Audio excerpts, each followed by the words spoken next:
I put my dad in the street against a heavyweight. I've gone back to the dad. I've punched him a few more times. There's 5 blokes outside my front door. Can you come and help One me? hell of a fucking story, so stay tuned.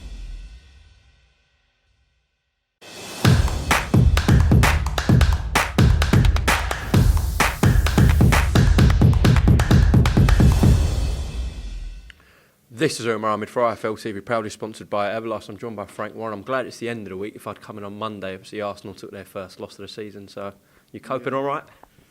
Yeah, I mean, it was a strange old game. I mean, I thought that was a goal. Martinelli, I thought was a liberty that how they did not allow that goal, the VAR stuff, and he just got it wrong doing the 3 substitutions at the same time. I thought that weren't very tactically aware.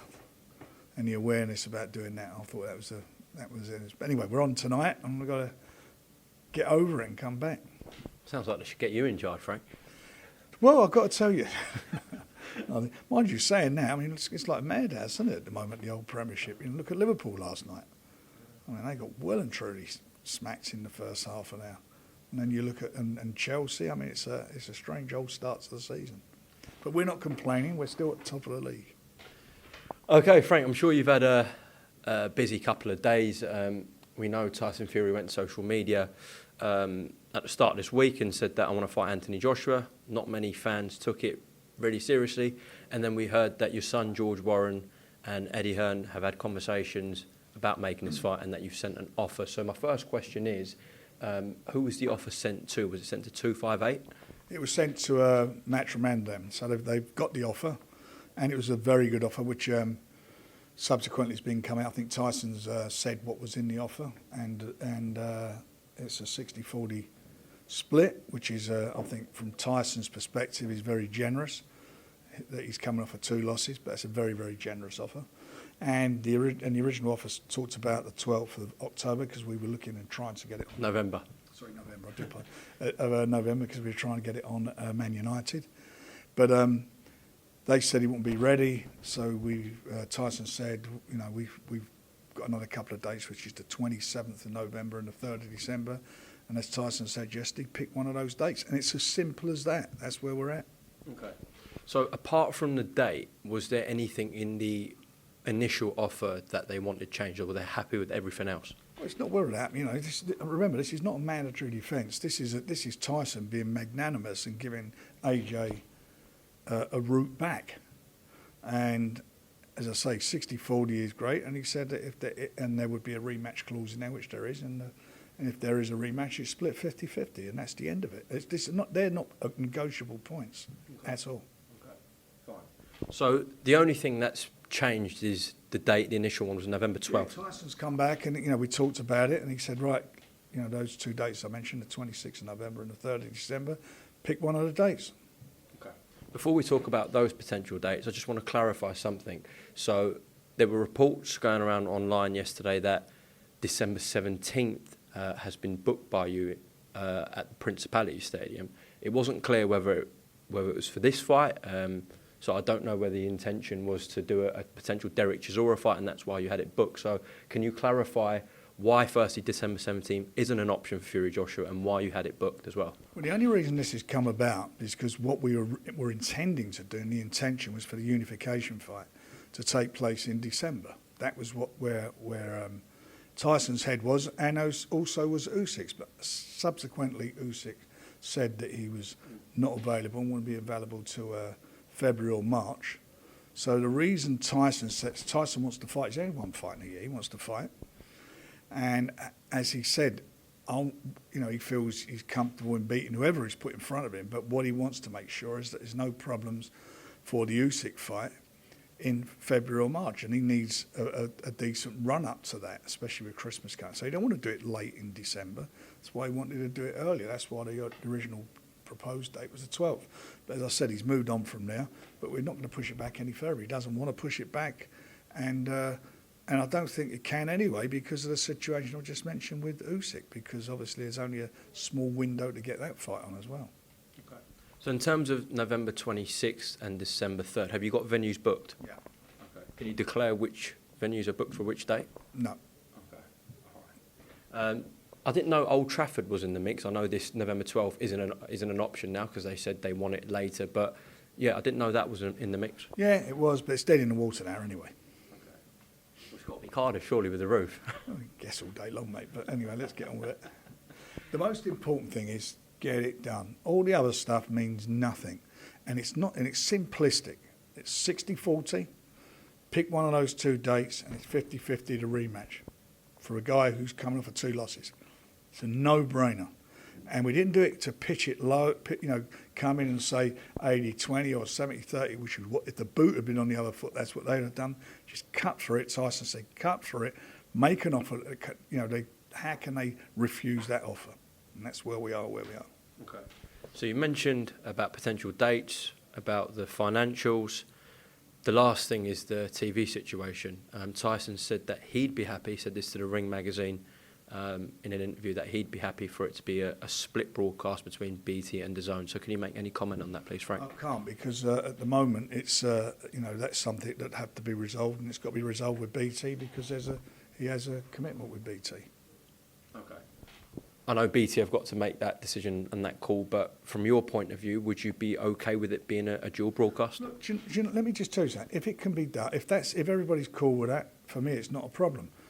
But everybody's acting like AJ is an undefeated fighter, and this is a mandatory defence.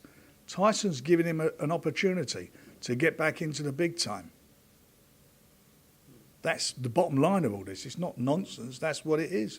He's got a great opportunity to fight for a world title again, and see if he's capable of staying in that big picture, and we will find out. But look, he said he wants to fight, and I'm not going to get into all that other stuff.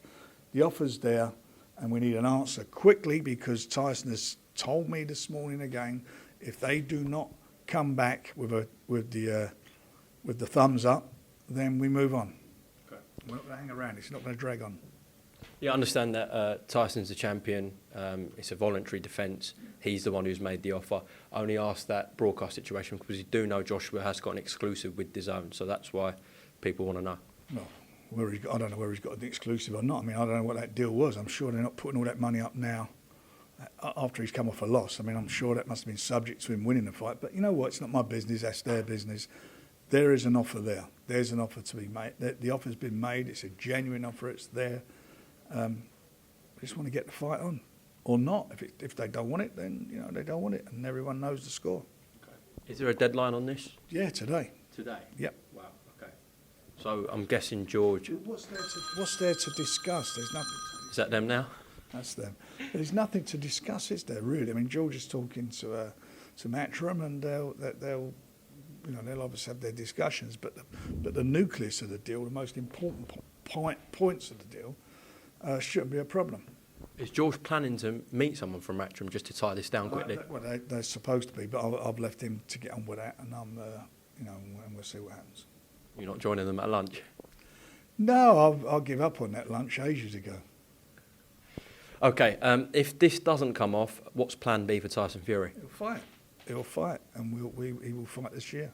In the UK? In the UK. Okay, and then we're looking at that undisputed fight early next year? Correct. Okay. Correct. What did you make of Alexander Usyk saying that he doesn't want to fight Tyson Fury this year? Well, it's a shame, really, because we'd just like to have got it on, and it's a fight everybody wants to see, but you've got to respect his decision. He's had a fight. He's just come off a fight, and I suppose all the stuff that's going on in the Ukraine and so forth, I suppose it's maybe he just feels he needs a break from it. I've got no idea, but that's his decision, and that shouldn't hold up Tyson Fury's career. Tyson, in the meantime, has got a career, and he needs to continue and keep busy. I just want to read a couple of things from Simon Jordan. Simon Jordan said on TalkSport, "I think Tyson Fury has now made it nigh on impossible for Joshua to not take this fight. The split is fair, the dates are fair." Thoughts? I'm not going to argue with Simon. This one you might argue with Simon on, though. He said that Joshua is better than Wilder and a harder fight for Tyson Fury. I don't agree with that. I don't agree. I think, listen, Tyson had two really tough fights with Wilder. Tough fights. don't underestimate Wilder. I mean, he's a big puncher. He had Tyson on the floor. He's tough, and Tyson's no fool. He knows that. The only way we're going to find out if the both of them get in the ring. But I think Wilder you'll find Wilder is a tougher, would have been a tougher fight, I should say. I remember the third fight, and if you remember, the press, the fans were saying we don't want to see this fight, and the third one was the most exciting and most competitive one out the three, I thought. Yeah, he came back. He went to the world, didn't he? I mean, it took two superb fighters to make that memorable fight, and he was there. I mean, he had Tyson on the floor again. He's just a dangerous man. He's a very dangerous puncher. He's got tremendous bravery. That's what he is. He's a danger at all time. He can do 12 rounds. It's not like he runs out of gas or anything. I know. If him and Joshua were fighting, I would have to think I would have to make him the favourite. Okay, just to close off on all heavyweight talk. So they've accepted, Team Joshua have accepted a 60-40 split in favour of Tyson Fury. You've got November 26th and December 3rd booked, 2 venues in the UK. You won't disclose what, but is there a final message to Team Joshua about this fight? Yeah, let's get it done. You've got today to do it. I mean, as I say, this is not rocket science. Okay, actually, carrying on with heavyweight talk, it's not long till Joe Joyce and Joseph Parker finally get in the ring. It's been a long time coming, and we also know that WBO interim title is on the line. So just talk to me about the WBO's decision.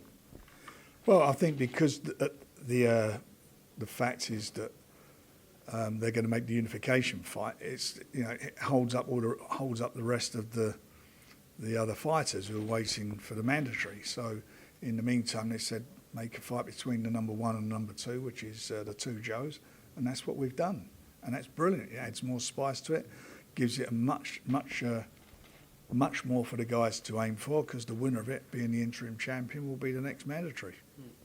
I know there could have been a situation where cruiserweight champion Lawrence Okoli is the WBO world champion, and just like Alexander Usyk, who came up, whoever won that fight, the 2 Joes, may have had to defend against Lawrence Okoli, but now the interim title's on the line, they're upgraded to full world champion. Yes, that's not happening. Okay. Excited, nervous about September 24th? I'm looking forward to it. It's a good fight. It's been a long time coming. It's been a lot of aggravation getting it together, but we got it together, which is the main thing. And I think it's been a really competitive fight against, with 2 guys who have got a massive carrot there from now. They become the interim champion. They become the mandatory, guaranteed. You're guaranteed a shot at the full world title. Can't knock that. Yeah, I thought Fury White was causing a lot of headaches in this office, but it seems like Joyce Parker took it to another level. It did. But look, it's done, and that's what we do. We've worked on it and we've done it. You told me about the bottle that's come in. Just talk to me about that massive champagne bottle. From Wembley for the highest grossing event they've ever had there. Single day sporting event. I was listening to all that yesterday. It's a couple of people making comments about who's the box office attraction. There it is. It's on that bottle from Wembley. They tell you who sold the most tickets. Well, that would have been on TalkSport. I listened to that as well. I think you're referring to some of Tony Bellew's comments, where he still said that Joshua's still a bigger draw than Fury. Who cares what he says? He's irrelevant, isn't it? In terms of pay-per-view buyers for Joyce Parker, how do you think this performs, Frank? I think it'll do well. But it's very hard to predict at the moment. Everyone thinks you can you put a number on, and then it's it, or it's if you don't make those numbers, it's done wrong. We're in tough times. It's a tough economy at the moment. You've got to deliver events that people will spend their hard-earned cash on, and this is an event that will do. So I think it'll do okay. I'm quite confident it'll do okay. And at the gate at the MEN Arena, how do you think it'll perform tickets-wise? Okay, well, it's not sold out yet, but it's doing well up there, and we've got a couple more weeks to go now, or is it whatever it is, 10 days or whatever? Yeah, a couple of weeks. And so I think it's going to go. I think it'll do well, and it's a great undercard. Some really good fights on the undercard.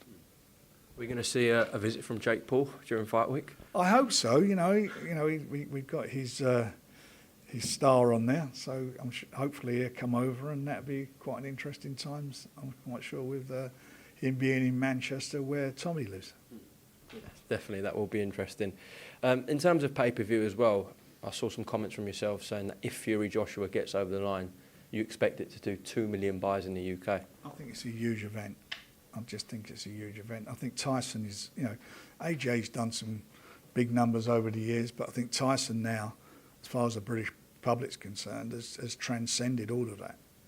He's the biggest attraction out there, no doubt about that. I mean, Sun newspaper, I noticed today in the centrefold for their awards that they're doing next week, their televised awards, and I mean, they big list of stars, and it says Tyson's leading them, and that tells you where he's at. The Netflix documentary he's got being filmed at the moment. I mean, he's well and truly crossed over into the mainstream in a big way. So, Lou DiBella won the purse bid for Jean Pascal and Joshua Buatsi. Big smile on your face. It was then going around reports online that you would stage that fight on BT Sport. Can you give us a further update on that, please? Yeah, we're just waiting to get the contract sorted out. The fights, we worked with Lou on it, and he put the bid in, and we're looking forward to working with Lou on it. It's going to be a good fight, and it's the second time now we've won purse bids. What is it, in the last 4 or 5 weeks for a Buatsi fight? Let's hope he fights on this one. How did that come about then? Did Lou just ring you and say, I won the purse bid, would you like to stage the fight? Is that what he said? No, we discussed it well before, yeah. Okay. Tag team. Tag team. Will this be a BT main event, or will you look to stage it on an undercard? Don't know yet. Want to get the contract signed off first, then we'll determine where, how it's going to be. But listen, it stands up on its own, doesn't it? It's a final eliminator for the world title, and it's a good fight. Okay. Is there any updates on Daniel Dubois, please? Yeah, we are looking. We've been looking for the last few weeks to announce his fight. I'm hoping we're going to be in a position to do that early next week. Fingers crossed. Okay, and just to close off, I want to get your thoughts on KSI. I know he's a gunner like you, so I'm sure you've got a lot of time for him. He seems to have done some of the best business on DAZN since they launched into boxing. Your reaction to him doing a lot of pay-per-view buys? I think reportedly 450,000 buys he did. Is that what he did? Globally, I believe. Well, that's brilliant, isn't it? I mean, maybe they backed the wrong ship, or they should have made him their promoter. Okay, listen, Frank Warren, appreciate your time on IFL TV. I'm sure we'll get another catch-up soon. You've got your show next week, obviously with Bentley and Morrison. Good fight, your call. It's a cracking fight. I'm looking forward. It's a good little show. See, we do. We're all over the place. Big shows, little shows, proper boxing. And then we move on to the box office fight week in Manchester with Joyce Parker, September 24th. Thank you very much for your time, and we'll see you soon. Thank you. Pleasure, mate. Good to see you.